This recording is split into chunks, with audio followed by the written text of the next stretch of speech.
Unfortunately, not able to make it out of that lower bracket with a really close game to 2K9 to finish off that lower bracket. So Yeah, absolutely. I mean, Tricks, you can't say enough. I mean, they were able to take Muppet Stars to overtime as well in the first side of the lower half of the bracket there. And I mean, Muppet Stars is not exactly a team that should be shrugged at. I mean, yeah, they were the first ones to be ousted from the tournament, but I mean, the 4 versus 5 seed game between 2K9 and Muppet Stars X was not the closest we've seen, but it still was a good game. GameVox able to pull that one out with that 4-round margin of 10-6. But Tricks able to finish off Muppet Stars late into that overtime round, and then making their way a little bit further into that bottom half. As we stick with the bottom half of the bracket, we did see them go up against 2K9, who had fallen, again, very close matchup between 2K9 and Instinct as well, too.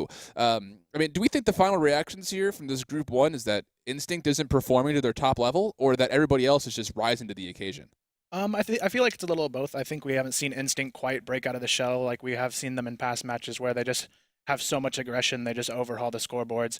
But I think also you've had teams like Trix and 2K9 able to step it up and show that they're not going to go down without a fight. So I think everybody wants it here, and you can tell. No, yeah, and that's one thing that we love to see as far as, you know, the national finale, the United States national finale for, you know, the CF Stars and who goes to go to the international tournament in South Korea. I mean, Instinct definitely, I think, if, you know, as we look forward into their progress as they move into the top seed from the Group 1 into the playoffs, I think they need to figure something out here to, you know, flex a little bit more, to show off that they are the top team. I mean, I haven't seen a convincing performance from them yet saying that we're the number 1 seeded team and we're here for good reason. I think they have some room to grow, especially some, you know, little kinks they haven't quite figured out, you know, just yet. You know, they felt a lot of resistance from Trix and 2K9. Getting to the bottom half again, though, I mean, how do you feel about how GameVox showed themselves against Trix? I mean, they came out with a 10-7 win at that 3-round margin, but it wasn't, you know, all that different. I mean, the 3-round margin is just a number. It wasn't really, you know, super spread out. I definitely think GameVox has started every game they've played strong. I think mid-game, both games, they slipped a little bit, but they were able to pull it back there because Trix obviously pulled it pretty close there. It was about 8-7 before 2K9 finally said, hey, we're going to close this game out and finally move on. Yeah, and, you know, in all of these games, we've seen a couple of just really big all-stars, you know, pop out. You know, earlier in the games, you know, Instinct had some big plays coming out, you know, coming back from some big deficits. We saw that matchup with Trix and Instinct where there's just 2 rounds, someone would win, 2 rounds would flip-flop, back and forth, back and forth, back and forth. But we see a lot of players, you know, in this push-heavy offense and really for the defense for Instinct are able to shine at different points. I think that's definitely their strength. I think that's definitely what they should be playing towards, you know, as we come into the playoff series, you know, later today and tomorrow. But I think most of all, they need to find a way to make sure that when things aren't going at that fast speed, they need to find a way to communicate that and stay on the same page. I feel like they kind of get a little disjuncted when they're not full out pushing. Yeah. I also feel like that at this point in the game, they're not putting all their cards on the table. I feel like Instinct's sort of trying to play it safe and not necessarily show everything they can do. Maybe they have a trick up their sleeve. We'll see later on when it starts to get really heated and close that they're just sort of waiting to use against the right team at the right time. Yeah, and that's a good point, too. I mean, I'm not sure if they're feeling extremely confident with the matchups they've had so far, but I would say for the most part, they've been able to handle every challenge they've been, you know, faced yet.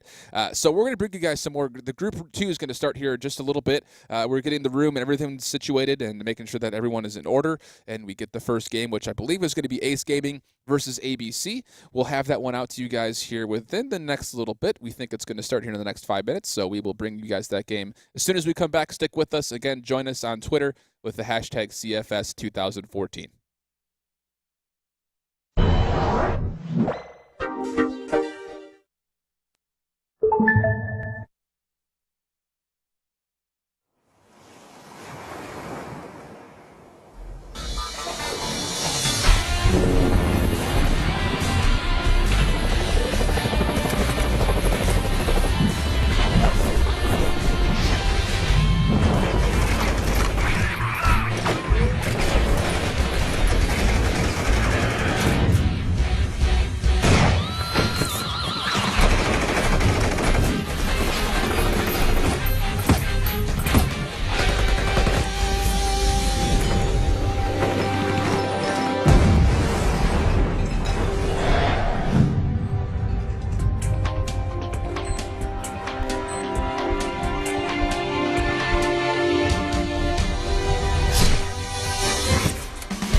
Welcome back, guys. I'm Alan Tilt Donofrio at the ESL here in Burbank, California. We do have the insight that we are a bit ahead of schedule from the normal pace that we had planned out. So we actually are not going to be bringing the next matchup of Ace Gaming versus ABC until 4:15 Eastern. That's 12:15 over here, or 1:15, sorry, over here on the Pacific side.